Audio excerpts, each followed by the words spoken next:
Thank you so much, Katie. You're going to get me teary-eyed, and I don't usually get teary-eyed, but I appreciate your kind words.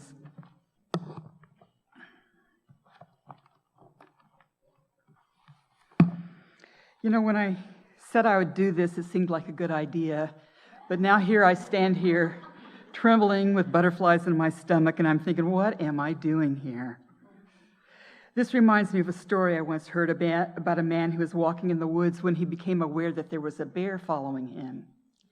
He began to walk faster and faster, and pretty soon he began to run because the bear just kept getting nearer and nearer. "Help me, Lord, please help me," he prayed. And as he was praying, he looked ahead and there was a branch. And he said, "Oh, Lord, if you'll just be with me, if you'll help me jump high enough and get there before this bear does, then I'll be out of his reach." So we got near the branch. He jumped up to grab the branch, and he missed it. But he said, "Don't worry, Lord, I'll get it on the way down." I'm just hoping, well, I know I have been praying about this a lot, and I know a lot of you have been praying for me, and it means so much to know, and it gave me the nerve to get up here because I know that I can't really fail because I've got God behind me and all your prayers. Nathan Franson jokingly told me that there may be butterflies, it's just a matter of keeping them in formation. I'm going to talk about Matthew 5:13, where Jesus said, "You are the salt of the earth." Have you ever wondered about this verse? You know, for myself, I know I didn't really realize how often salt had been mentioned in the Bible. It's just something that I read and just more or less ignored. But when I researched it, I found just out how many times the salt is mentioned over 40 times in the Bible. What does the salt of the earth mean? How are we the salt of the earth? How does salt relate to our lives? Salt is defined in the dictionary as a white crystalline substance that gives seawater its characteristic taste and is used for seasoning and preserving food. Some of these same qualities of salt came through the spiritual meaning of salt as well. Salt is used metaphorically to signify permanence, loyalty, durability, fidelity, usefulness, value, and purification. Salt acts as a flavor enhancer in recipes. Our food would be bland and not as good to eat without it. In bread, salt controls the fermentation of the yeast, which gives the bread a better texture. Likewise, in pastry, salt encourages browning and also gives a better texture. Salt is a natural preservative, so our cookies, baked goods, and food last longer. Salt had many uses in the Bible. This is something I didn't realize that I just glossed over. The Israelites were instructed in the Old Testament to season all their grain offerings with salt. A salt covenant is mentioned in regard to God making strong, enduring promises to the Israelites. Elisha treated a bad water supply with salt in Jericho. The city's water supply was polluted, and it made people sick, and actually some of them even died. But God told Elisha to throw salt in the water, and then God in his mercy uses the salt to heal the water so that it becomes wholesome and life-giving. In Ezra 7, when the temple was rebuilt, the Babylonian king gave Ezra gifts of gold and silver for worship in the temple. He also gave him wheat, wine, oil, and salt without measure. Did any of you notice that before? I didn't really notice that. The Old Testament commands the use of salt in all grain offerings, and it makes it clear that the salt of the covenant should not be missing from the grain offerings. Leviticus 2:13 says, "Season all your grain offerings with salt. Do not leave the salt of the covenant of your God out of your grain offerings. Add salt to all your offerings." Since the Levitical priests did not have land of their own, God promised to provide for them through the sacrifices of the people, and this is called a salt covenant. Numbers 18:19. Newborn babies were rubbed with salt for antiseptic purposes. There were no refrigerators in biblical times, so salt was used as a preservative by rubbing it into the fish and meat. It was mixed with cattle feed. It was bartered with. and it was used in small doses as fertilizer. There's more to salt than meets the taste buds. Salt has been used in many cultures as a valuable commodity. As Mindy said, a lot of things that we didn't realize, that the word salary comes from the ancient meaning salt money. And that's referring to the fact that the Roman soldiers were partially paid in salt. Salt has been used to express promises and friendship between people. It is even considered by the Greeks to be divine. Today, in many Arab cultures, if two men partake of salt together, then they will always take care of each other. They'll protect one another, even if they had previously been enemies. And in some cultures, people throw salt over their shoulders when they make a promise.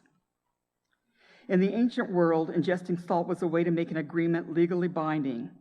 If two parties entered into a salt, they ate salt together with witnesses, and then from then on, that act binded their contract. King Abijah's speech in 2 Chronicles mentions a salt covenant. Don't you know that the Lord, our God of Israel, has given the kingship of Israel to David and his descendants forever by a covenant of salt?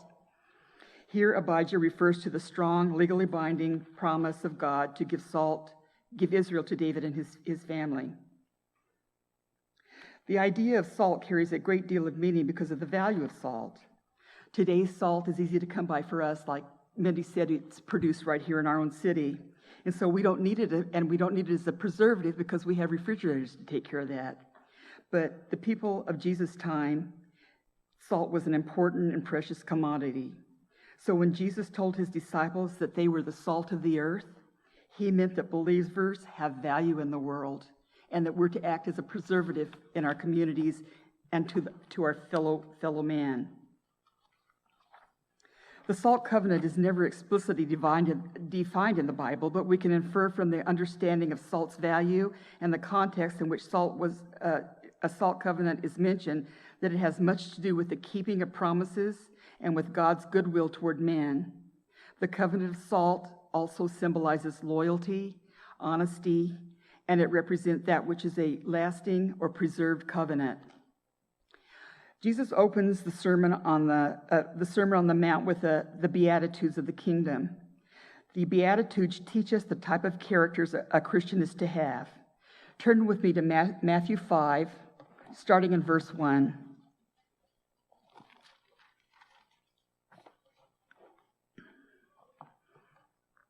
Now when he saw the crowds, he went up on a mountainside and sat down. His disciples came to him, and he began to teach them, saying, Blessed are the poor in spirit, for theirs is the kingdom of heaven. Blessed are those who mourn, for they will be comforted. Blessed are the meek, for they will inherit the earth. Blessed are those who hunger and thirst for righteousness, for they will be filled.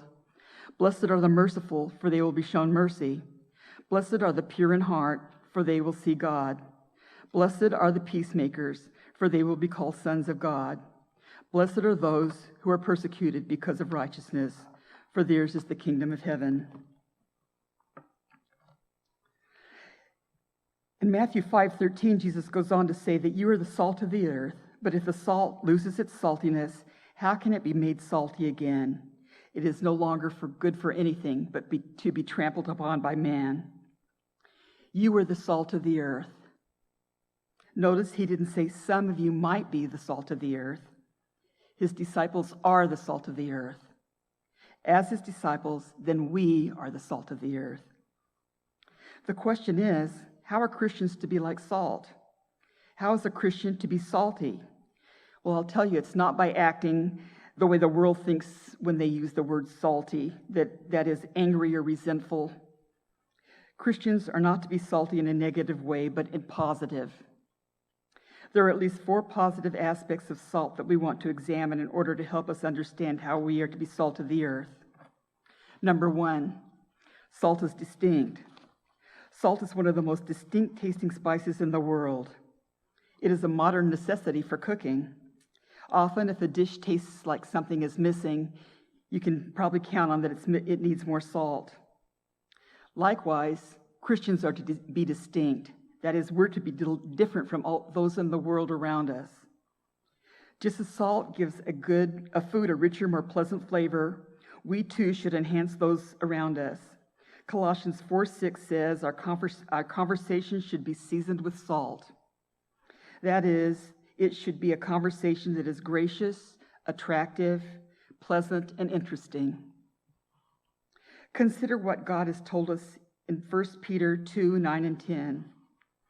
But you are a chosen people, a royal priesthood, a holy nation, a people belonging to God, that you may declare the praises of him who called you out of darkness into his wonderful light. Once you were not a people, but now you are a people of God. Once you had not received mercy, but now you have received mercy. Christians have been redeemed from the world of corruption and sin and made into a set-apart, distinct, and holy people of God's own possession. We should, in our speech and conduct, reflect that fact. Number 2, salt stings. Another quality of salt is that it stings if it gets into an open wound. This stinging quality does not mean that Christians are supposed to be going around hurting people or being ugly or obnoxious. It does mean that the presence of Christians in a community is often a stinging reminder to the world of the ungodly that there is a right and a wrong, that there is a God who will judge the living and the dead, the righteous and the unrighteous. In Romans 1:18 and 20, Paul tells us, the wrath of God is being revealed from heaven against all the godlessness and wickedness of men who suppress the truth by their wickedness. For since the creation of the world, God's invisible qualities, his eternal power and divine nature have clearly been seen, being understood from what he has made, so that men are without excuses. Ephesians 5:11 tells us, have nothing to do with the fruitless deeds of darkness, but rather expose them. This can be done by being shining lights. Matthew 5:14 says that we are the light of the world. A city on a hill can't be hidden, and people don't light a lamp and put it under a bowl. They use it to light the whole house. Likewise, we should let our light shine before men, that they may see our good deeds and praise our Father in heaven. We are to be good representatives of Christ, bringing honor and not shame to his name. Paul tells us in Ephesians 4:15 that we can do this by speaking the truth in love. Number 3, salt preserves. Another quality of salt that Christians are supposed to have is that salt is a preservative. Christians should be a preserving agent in the communities that they live in. Take, for example, the cities of Sodom and Gomorrah. Abraham pleaded with God to spare the cities of Sodom if God could find righteous people within the city. Let's turn to Genesis 18:23 through 33. And let's read this conversation together between God and Abraham. Verse 23, Abraham came near and said, Will you sweep away the righteous with the wicked? What if there are 50 righteous people in the city? Will you really sweep it away and not spare the place for 50 righteous people in it? Far be it from you to do such a thing, to kill the righteous with the wicked, treating the righteous and the wicked alike. Far be it from you. Will not the judge of the earth do right?